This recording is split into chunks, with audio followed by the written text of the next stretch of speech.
How to hear the voice of God. This is a question that I have been asked a lot recently. How do you hear God? And I don't think there's one very clear answer to that, right?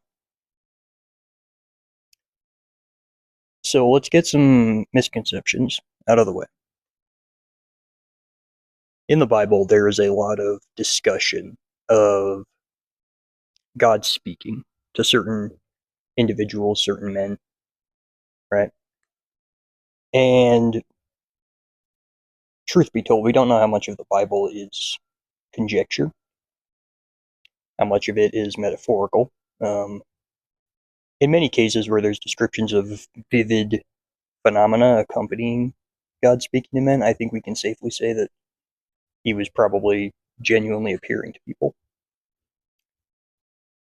I think in some cases, though, it wasn't so obvious, right? I think in some cases it's more subtle. And at the very least, in our modern era, I do believe it is certainly more subtle, right? I mean, how often do you see a giant platform surrounded by cherubim with God sitting on a throne appear in front of you, right? Where an angel touches a hot coal to your lips, tells you that you're called to be a prophet, right? That doesn't really happen. So I think a common misconception people have is that God will just appear in a flash of blinding glory and instruct them, right? And I don't think that's how God operates in the modern era. Maybe that's how he operated in the olden days, but I don't think he really does that anymore, right? So I would, and the issue with that way of thinking, right, is it leads to complacency because you're constantly waiting around for God to manifest, right? When the truth is, he's probably already there and he's probably been trying to speak to you this whole time, but you're expecting something vivid. You're expecting, excuse me, you're expecting a miraculous, wondrous sign, right? So you wait, you get complacent, right? And you might miss what God is genuinely trying to tell you. So here's some of my advice for how to hear the word of God. And I'm not saying that this is 100% true, and I do believe God treats certain individuals differently, but I think my experience is relevant, right? God speaks loudest in silence. How do I know this? Couple of reasons. If any of you have read the Old Testament, there is a story about the prophet Elijah.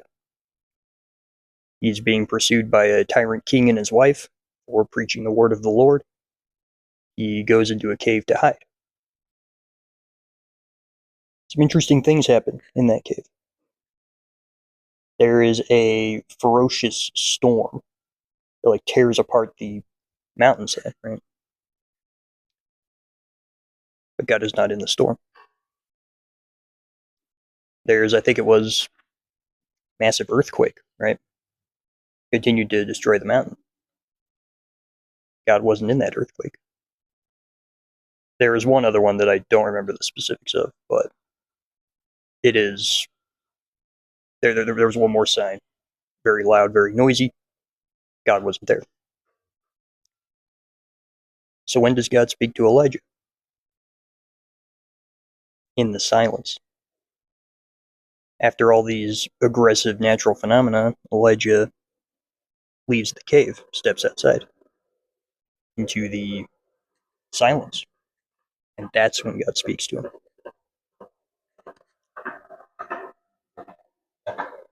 You struggle to hear the voice of God because you aren't letting it in.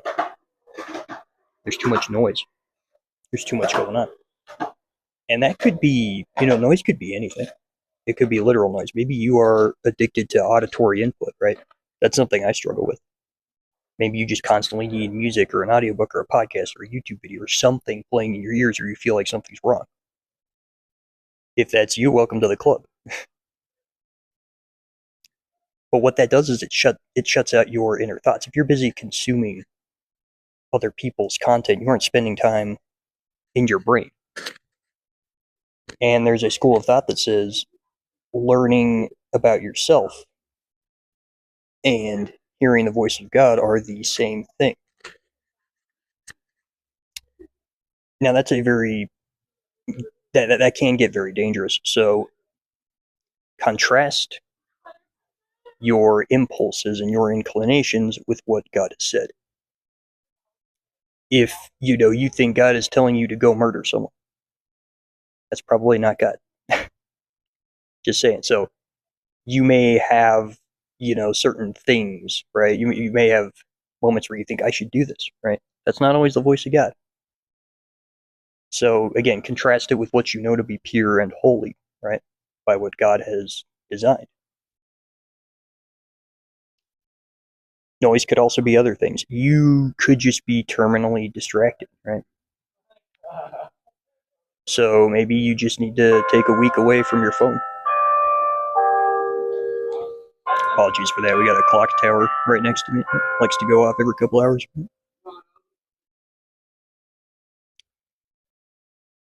You need to take a break from all the sound, right?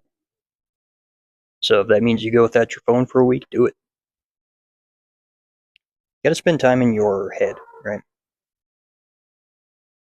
You need to learn who you are and why you're here, right? And this actually scares people. Believe it or not, people are scared of learning this, right? They're scared of learning about themselves, right? It's much easier to watch a YouTube video than to do the inner work, right? And again, I do believe that there's a correlation between getting to know yourself and getting to know God, right? And if you're not letting his voice speak out because you're drowning it out in podcasts or audiobooks or something, well, your spiritual life will suffer for it. So I recommend finding silence, finding solitude, right? And just think. Journaling is a very good way to do this as well. A lot of people think journaling is just writing, which prevented me from doing it because I'm not a very consistent writer. One thing I do like to do though is talk. So I started an audio journal, right? And it's been great. I've learned a lot about myself, and I'll make that another video. But just get to know yourself, right? Understand who you are.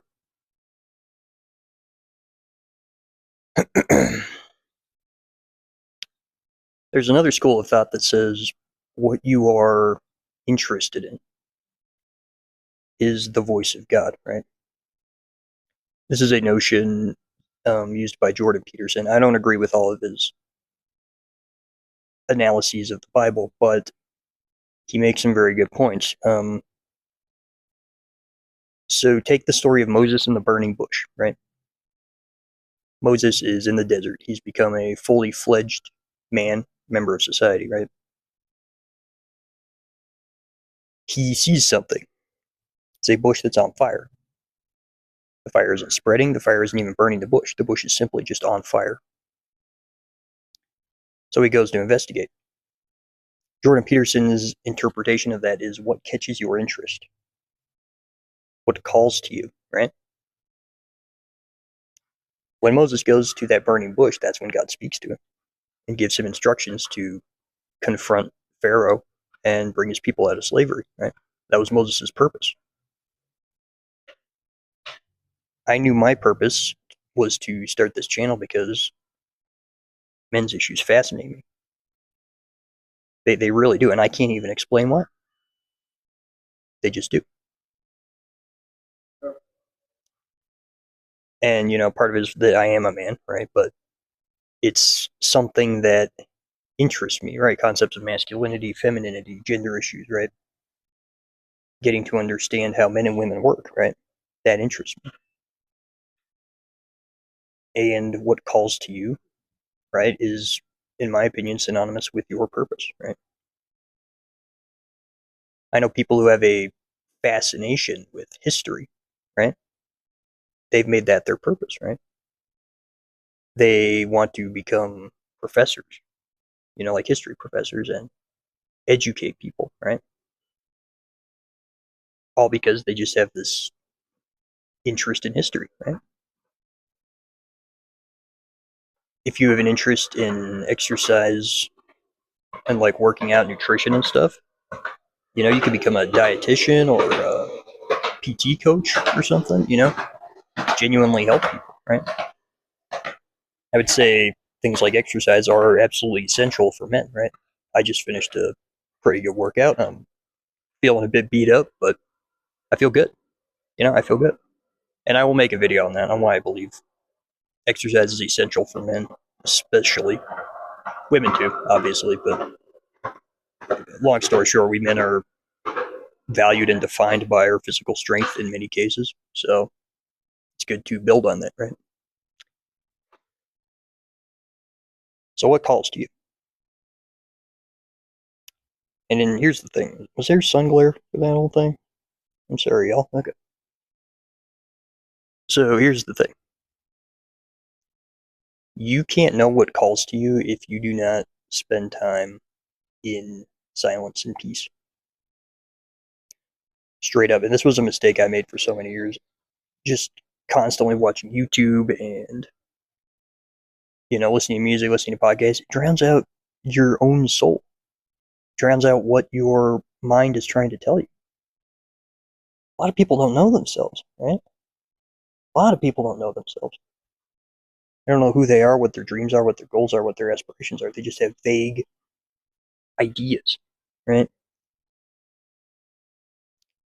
You need to understand that those ideas and aspirations are achievable, but you need to flesh them out.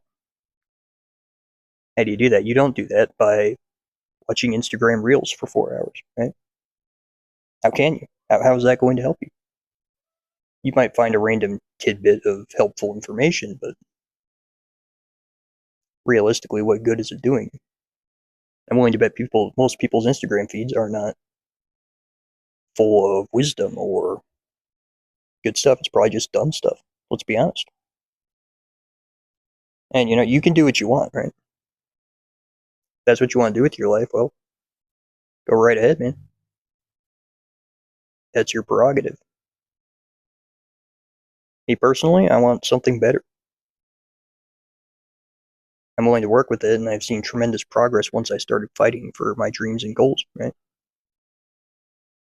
And one of the ways I did that was I got to know myself. Got to know what I wanted and what I was willing to do to get what I wanted, right?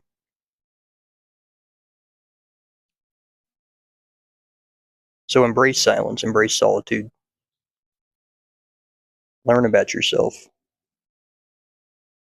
because hearing the voice of God is only possible when you pay attention to your thoughts, right? Because I think God just like puts thoughts in our head, right? But it's up to you to pursue them, right? And again, contrast it with what you know to be good and righteous, right? If God's putting a thought in your head to go kill someone, to rob a bank, that's probably not God. Use your common sense, right? That's probably not God. If God is telling you that there is a problem with men and that a lot of young men need help and guidance right now, and men's issues fascinate you, figure out a way to help them. You could write a book. You could make music, right? You could start a YouTube channel. But I wouldn't have known to start this channel if I hadn't spent time with myself, just tuned in and how do I put this? In silence, you are open to receiving messages from God, right? Your picture like you're a satellite with an antenna extended, right? And you're receiving information, right? Information isn't always coming, but you are open to it, right? You are ready for it when it comes. as opposed to, having that antenna closed, shut down, right? Where you're not able to receive any information, right? That's when you're drowning out your soul in the distractions of this world, right? Again, it doesn't have to literally be music. It could be anything. If there's something preventing you from hearing your inner thoughts, you got to get rid of that. Maybe not permanently. I like watching YouTube, man. Adjust my grip. Okay. I like watching YouTube, right? But at this point, I try not to let it come at the expense of my innermost thoughts and desires, right? We still have light glare. There we go. We'll do that. Video is almost over, but yeah, so I would say find solitude, find silence. That way you are open to any messages God may be sending to you, and figure out what calls to you. Figure out what makes your heart sing, and figure out why that is, and how you can make something of yourself through that desire. That's all I got. I put up a post on my YouTube channel just thanking people for the growth. I thought I would get like 4 views per video. We're already in the double digits, man. I'm seeing more growth than I expected. So, thank you guys for that, truthfully. I hope that these messages can change your life, and I got plenty more. Believe me, I got plenty more.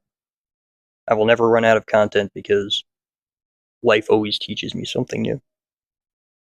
Because I'm open to learning something new, because I spend time in silence, right?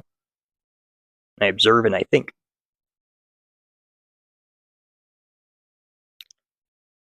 This is Purpose Driven Hyperion signing off.